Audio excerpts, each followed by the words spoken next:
Yo, yo, what's good, my people? Welcome to the spot where we don't just talk sneakers, we relive them. We're talking back in the day vibes, corner store convos, and kicks that told your whole story before you even spoke. This ain't no hype beast list. This is the real deal nostalgia, the East Bay catalog era, the my mama said I better not crease these era, the yo, let me clean them with a toothbrush real quick before school era. If you know, you know. And today, we're taking a walk through 9 legendary sneakers that define the streets, the hardwood, the hallways, and most importantly, the mid to late 90s, as well as our culture. From MJ's comeback classics to AI's rebel yell, from foams to Filas, from Penny's quiet storm to Barkley straight up chaos, we got heat coming from every angle. So before we get into it, hit that like button if you ever had to beg for a pair of kicks. Subscribe if your first sneaker plug was your older cousin. And drop a comment with the pair that meant the most to you. I want to hear those stories, the real ones. Alright, no more delaying, let's get into it.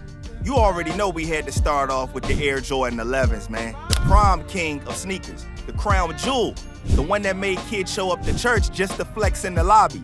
Dropped in 1995, this was the first shoe that MJ laced up after his baseball detour. And when he came back, he didn't just come back to dominate, he came back with the patent leather on his feet. Yeah, patent leather, like tuxedo status, like prom night with a jump shot.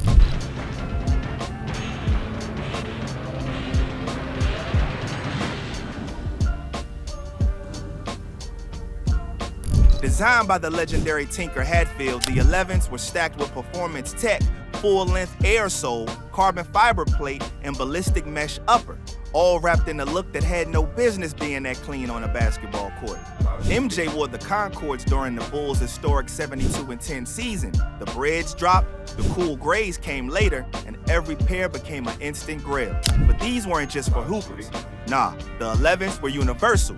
Graduation kicks, wedding kicks, picture day staples. If you didn't have a pair, you were begging your cousin to borrow his for the school dance. The 11s were elegance and dominance in one. MJ gave them the legacy, but the people, we made them immortal.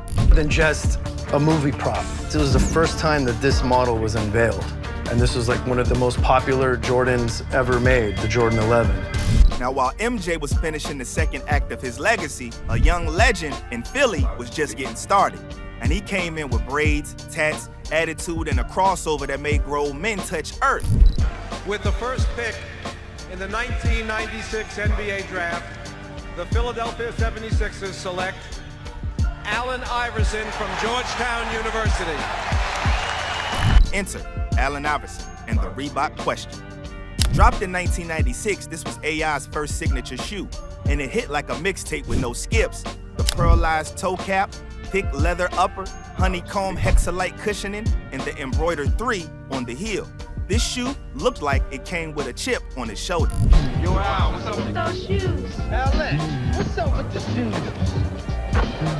These are good questions. Very good. And let's not forget the moment AI made them legendary. The rookie year crossover on MJ. You know the one, that left, right, left, that had his airness sliding like he missed a step. Game over. Gets two! Mike said no. Allen said yes. The bucket, the crowd loves. But Iverson wasn't just a baller. He was the culture. His entire vibe was a walking revolution, and the questions became the uniforms. Rappers and local legends were rocking these. They weren't just sneakers. They weren't just questions. They were answers. You saw them at the rec, at the cookout, and in the mall with a fresh white tee and Jabot jeans. They weren't about being clean, they were about being real. Iverson wasn't trying to be the next Mike, he was trying to be the first AI, and the Reebok Question was his battle cry. When it's over, I want everybody to know I play every game like it's my last. The first day I stepped on the court in high school, I thought that I could do something with that game. Let's switch lanes, literally. Because in 1995, Nike dropped a running shoe that had the streets doing double takes. I'm talking about the Air Max 95, the anatomical beast that walked straight out of a sci-fi lab. Designed by Sergio Lozano, the 95 was inspired by the human body. The midsole was the spine, the side panels were the muscle fibers, and the lace loops were the tendons. It was weird, it was wild, it was perfect. But it wasn't just the structure. The gradient gray upper fading into the Volt neon hits. Man, The colorway was dangerous. It looked like a radioactive highlighter got in a fight with a muscle car. It was also the first Nike shoe to feature a visible air in the forefront and heel. Game changer. You felt like you were running on airbags or stunting on clouds, you hear me? And the streets loved this shoe. It wasn't just for the runners. This became a go-to for every kid with a Walkman, a mixtape in their backpack, and something to prove. Now, before the fadeaways, the 5 rings, and the Mamba mentality, there was a high school kid with a baby fro and grown man confidence named Kobe Bean Bryant.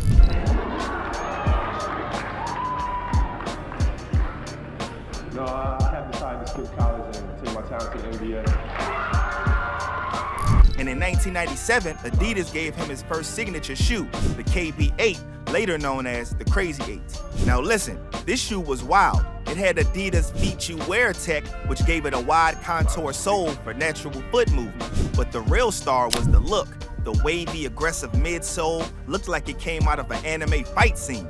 Kobe rocked these when he won the dunk contest, when he threw that lob to Shaq in the playoffs, when he was still a kid playing against grown men and holding his own. This wasn't a Jordan clone, this was his own beast. The KB8 had edge, it had motion, it had swagger.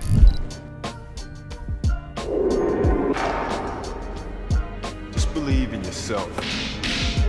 Kids rocked these with baggy jeans, one pan leg up in the tongue, and confidence that didn't always match their game, but it didn't matter. The shoe spoke, and it said, "I'm next."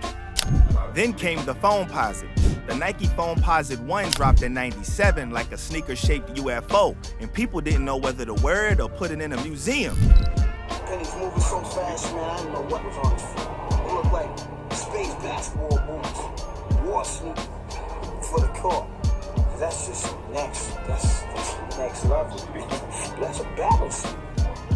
Designed by Eric Avar, the Foamposite had a molded liquid foam upper, a carbon fiber shank, and full-length zoom air. It looked like armor. It felt like power. And that $180 retail cost it like rent. But when Penny Hardaway wore it, it instantly got its wings. Penny made the Foamposite cool, confident, and unforgettable.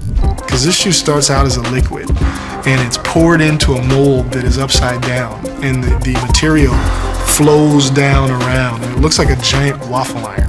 These weren't for everybody. They were bulky, they were loud, but if you had them, you were official. The DMV, New York, and Philly adopted foams like family, mainly the DMV though. You could beat them up, clean them off, and still stunt the next day. As the heat from your foot comes up through the material, it actually softens the foam material and it starts to become very supple. Carbon fiber plate, clear rubber on the outside. This particular product took 2 Zoom airbags and stacked them on top of each other in the heel. They were more than sneakers. They were a flex wrapped in mystery. Foamposite, when it first came about, I was like, this shoe was crazy. Like space age kind of. You know, I rocked it and it was like, I'll never forget this shoe, but never knew 25 years later that the shoe would be relevant in one of the hottest shoes, if not the hottest shoe on the market during certain years.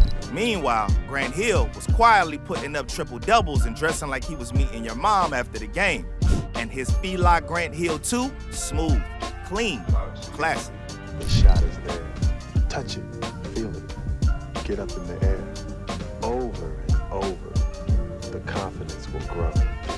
Can't wait for this year. Gonna be a whole new... Dropping in 1996, this shoe had a bold patent leather side panel, high top build, and a big Fila branding on the side, across the tongue and heel. It wasn't loud, but it stood tall. Fila paid Hill $80 million, unheard of at the time. But Hill had the juice. Sprite commercials, endorsements, posters in every barbershop. I mean, he was the golden boy, and the sneaker matched.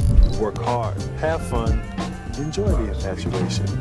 But remember, listen to moms, take her advice. When you go out to play, always dress nice. Church boys wore these with slacks. Hoopers wore them with attitude. And the white navy pair was the move. But the all blacks, that meant you were about business.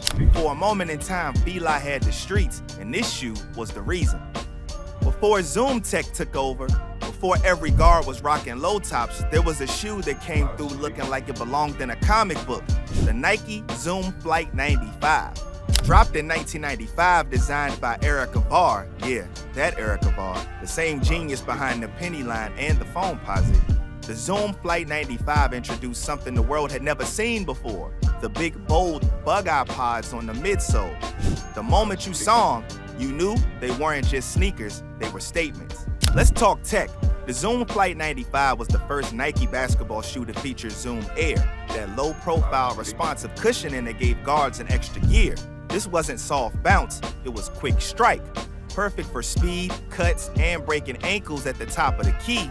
In the upper, a black carbon fiber look overlay that shimmered under light sitting on top of smooth suede.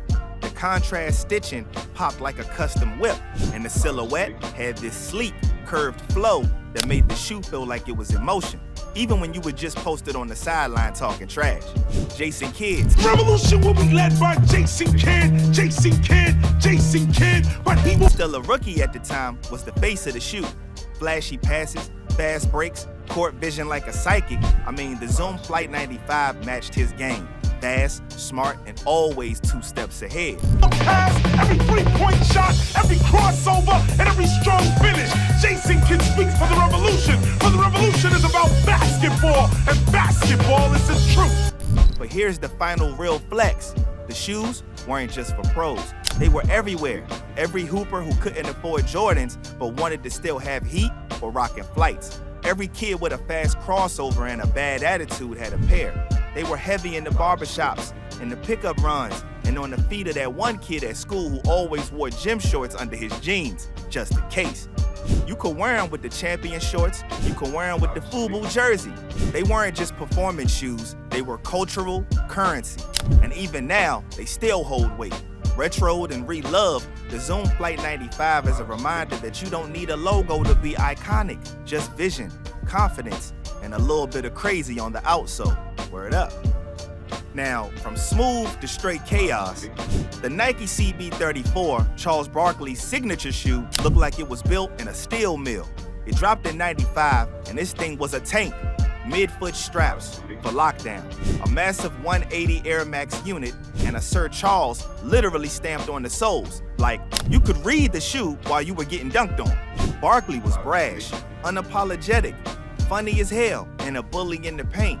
These shoes reflected all that, and they were for big dudes, the enforcers, the ones who set illegal screens and dared you to call it. And let's not forget, Nike had Chuck in commercials squaring up with Godzilla.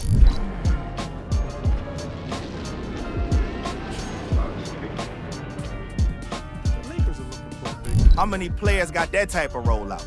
This shoe wasn't finesse, it was force, and it didn't care what you thought. And now, for the finale. What the fuck? Hey, Penny, what do they call these shoes anyway? Air Penny. We got the Nike Air Penny 1, which dropped in 95, and it was pure silk. Designed by Erica Barr, this shoe had a wavy midsole, Zoom Air in the forefront, Air Max in the heel, and that icy jewel swoosh that was low-key luxury. With the coolest shoe. The new Air Penny from Nike. Penny Hardaway wasn't loud. He didn't need to be. His game was smooth, efficient, and graceful. And his shoe matched the energy to perfection. The commercials, iconic. Lil Penny, voiced by Chris Rock, was everywhere. Billboards, TV spots, comedy sketches, it was a whole movement. I'm an integral part of the Magic organization. Now, Penny is the team leader, but I'm the choreographer for the Magic Dance. Get your job if you want. Hey, ooh. And that 1 cent logo is still one of the hardest ever. In the Orlando colorway, black, white, and blue, flawless. This shoe was a movement. It worked with the basketball shorts, the jeans, and cargos. You name it. And if you had these in the 90s, you didn't talk, you walked. And everybody listened. So man, there you have it. Straight classics, certified legends in the sneaker game. From MJ's comeback Concords to AI's rebellious questions, from Kobe's futuristic KB8s to Penny's quiet killer, the street certified 95s to Barkley's brawlers, these weren't just shoes, they were moments, they were memories. They were status symbols, conversation starters, and confidence boosters. If you had even one of these, you were part of something bigger than fashion. You were a part of the culture. So here's to the ones that camped out, the ones who cleaned soles with toothbrushes, to the ones who couldn't afford them, but still remembered how they made you feel. This is for you. Catch you on the next one. Until next time, yo, stay laced, stay legendary, and stay true to your soul. 1.